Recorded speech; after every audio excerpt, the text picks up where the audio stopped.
Most nations invent sanitized origin stories.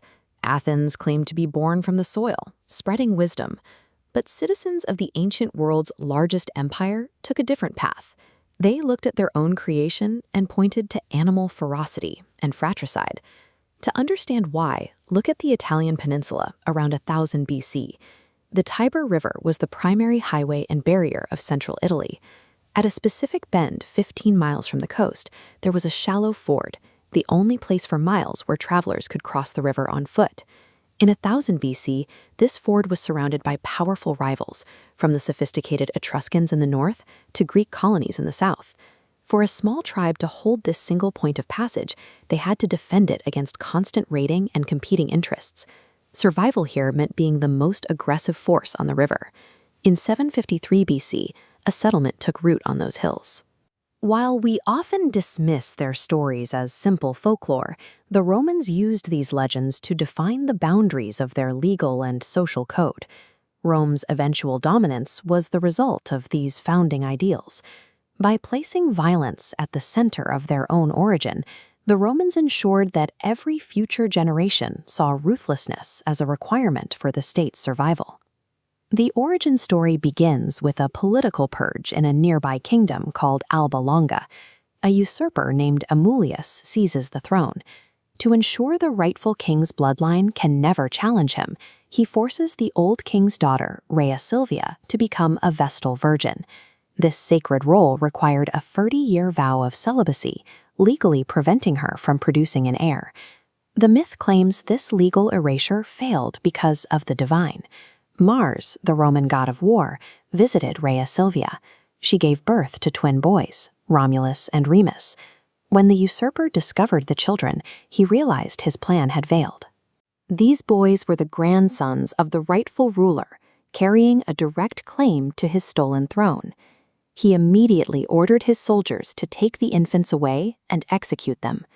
Later Roman leaders, like Julius Caesar, actively promoted this story.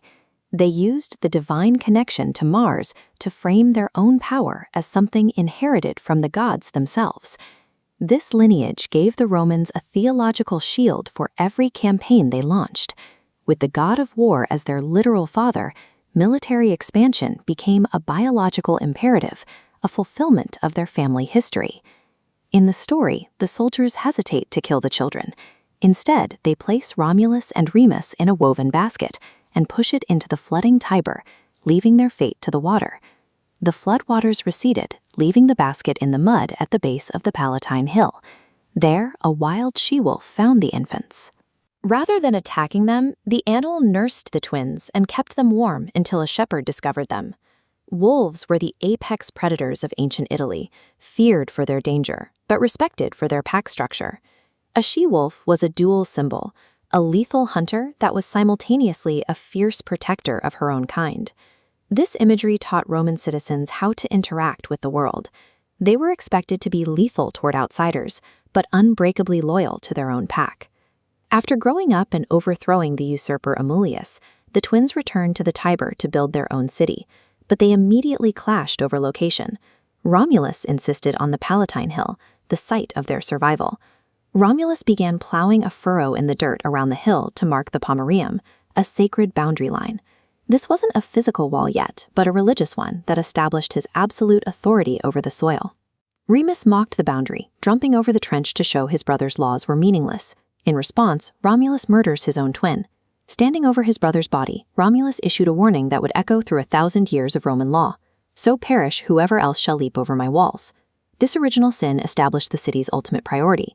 In Rome, the inviolability of the state and its borders superseded all human ties, even the bond between brothers. For centuries, we treated this bloody founding as a purely fabricated legend, but modern archaeology is finding the physical reality buried beneath the story. Excavations on the Palatine Hill have uncovered post holes and ancient hearths that prove a settlement existed there precisely around the mid-8th century BC. The dates of these ruins align perfectly with the traditional founding year of 753. In 2007, researchers found an underground cavern decorated with mosaics and shells. This is believed to be the Lupercal, the site actual Romans venerated for centuries as the den of the she-wolf. Pre-literate societies used these myths as a way to preserve historical memory. They wrapped real events and locations in the language of gods and monsters to ensure the lessons of their survival were never forgotten. Rome survived because it never lied about the price of power. By weaving the bloody truth of its creation into its own DNA, it built a culture that understood precisely what it would take to conquer the world.